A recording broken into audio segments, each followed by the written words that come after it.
Il le présente comme l'une des conditions sine qua non relatives au développement du pays. Dans cet ouvrage intitulé « Lettres du vivre ensemble et de la cohésion nationale en République du Congo », Weldy Télémine Kiongo prescrit aux Congolais les indices d'une société basée sur la combinaison de l'individuel et du collectif pour la bonne marche du pays.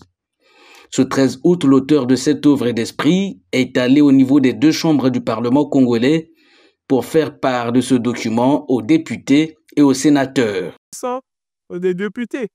Les autres sont des sénateurs. Quand ils vont lire le message, ils vont aller vulgariser à la population. Et comme a dit Henri Lefebvre, si vous voulez cacher un trésor, cachez-le dans le livre.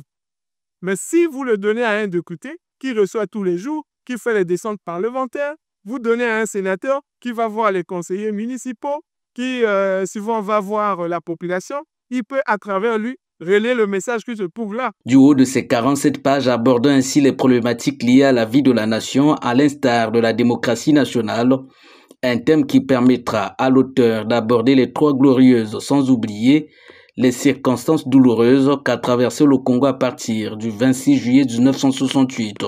Un contenu dense et diversifié qui n'a pas manqué de rencontrer l'adhésion des parlementaires. C'est une occasion précieuse pour moi particulièrement, mais pour aussi tous les sénateurs, de remercier et d'encourager le jeune écrivain qui fait beaucoup d'efforts, qui fait des bonnes réflexions et que nous pensons qu'il va continuer dans ce sens-là pour alimenter l'imaginaire et la culture congolaise en particulier et la culture africaine en général. Ça nous rappelle des choses positives que nous devrons normalement mettre en exergue. Natif de Wando dans le département de la Cuvette, Weldy Télémine Kiongo est l'auteur de plusieurs essais littéraires, en l'occurrence de Rire et Mon aventure, Homme d'État, Les dits de nos ancêtres, Denis Sassou Nguesso, La carte d'identité du fleuve Congo.